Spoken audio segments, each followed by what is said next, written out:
she has gotten herself into a lot of trouble, and I mean a lot. You won't believe what she has done now. Hi, everyone. It's me, Linda B, and welcome back. So, today, another update on Fani Willis in Fulton County, Georgia, guys, in the Georgia election interference case. She has gotten herself into a lot of trouble, and I mean a lot. You won't believe what she has done now. But before we get into it, I want you guys to remember to like, comment, share, and subscribe to my channel on my way to 20,000 subscribers by the end of April this month, guys, and I really need your help. Thank you so much for your support so far. Also, you can follow me on Rumble beginning April 10th. You can also find me on Facebook, Instagram at The Real Linda Bentley, and I love receiving emails at chatwithmeLindaB at gmail.com. Now, let's get into it. All right, here we go again with Fani Willis and some illegal behavior that she's been doing. Yes, illegal behavior. Oh, guys. So, you know that if you record someone, if you want to record someone, you have to ask permission. Well, supposedly she did so in a state that has to have two-party consent. Yes, that's right. I'm going to share my screen with you guys so you can read along with me. So let's get to this. So if you're looking right here, it says, Fulton County District Attorney Fani Willis is being accused, yes, that's right, accused of illegally recording a phone call between her and one of the defense lawyers involved in her sprawling racketeering indictment of former President Donald Trump. Christopher Cashapp, who is representing Trump co-defendant Harrison Floyd. And I've done videos on Mr. Harrison Floyd. He was the one who was denied bond, put in jail, and treated harshly, and he had the fewest counts against him. So that makes sense. But he appears to know a lot, and he is willing to testify before Congress to prove what he knows. He says that he has the receipts. Is alleging Willis recorded a phone call between her and one of Cashapp's Maryland-based colleagues without his knowledge. That will be a violation of Maryland's Wiretap Act, under which recording a private conversation without consent from both parties is punishable by up to 5 years in prison, a fine of up to $10,000, or both. Cashapp told CBS News Willis recorded a phone call with his colleague who was in Maryland at the time without their consent. Cashapp said they found out about the recording because an anonymous citizen found it in an open records request and sent it to him.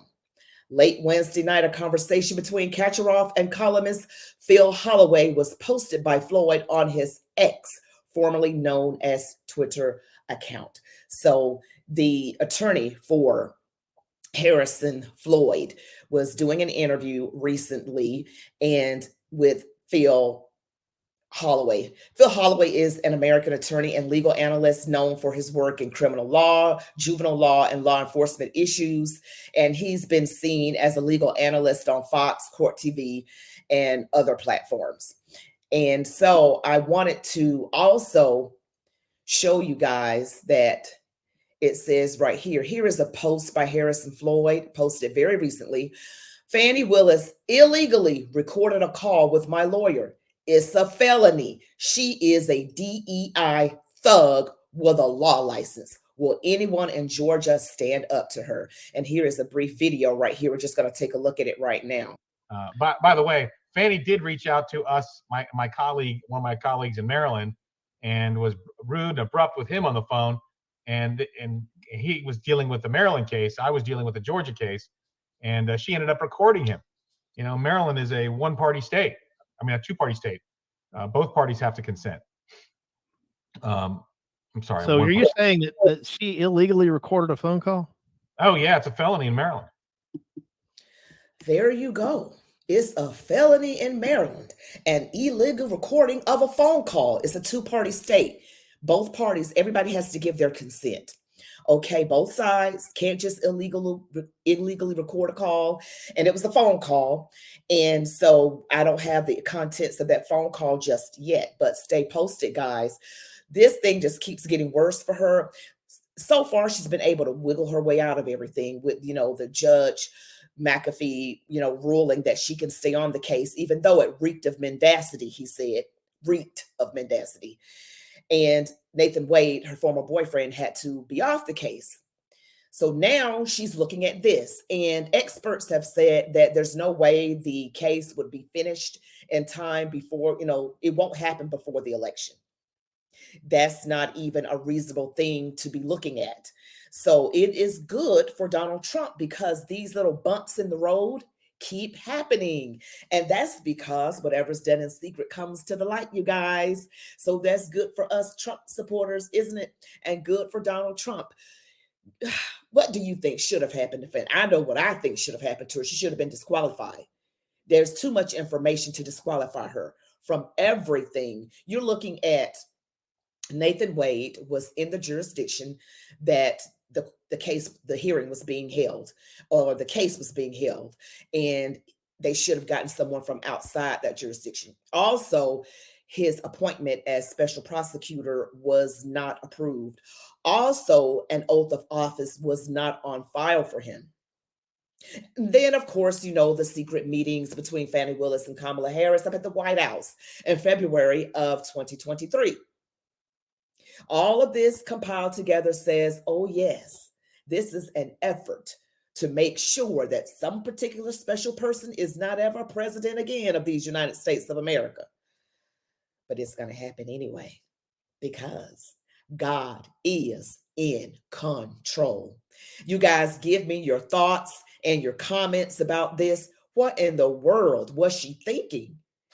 She's in the legal field and she doesn't know that you have to get consent. Or you know what? She knows, but just like this whole time she's been running the show, like she ran the courtroom, and how she was telling Ashley Merchant that she was lying and how she was raising her voice. She was just borderline ghetto.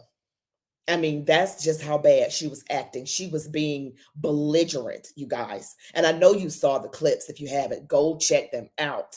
It is insane how someone could act so unprofessional and everything be done wrong and still remain on the case. But we all know that Judge McAfee has a lot to consider. He wants to try and toe the line and, not offend the people in his jurisdiction. I know. And of course, the election this year. I get it. I understand. But I like for things to be done fairly, you guys. And we all know what really happened, right? See my other videos. We know what really happened. You guys have got to go check that information out. But that's it for today's video, you guys. Give me your comments below. And please like and share my videos. On my way to 20,000 subscribers by the end of this month. Also, hit the notification bell. Also, is very important, you guys, so that you can get alerts of when I post new content. Well, that's it for now. You all have a blessed weekend. And as I always say, march on, warriors.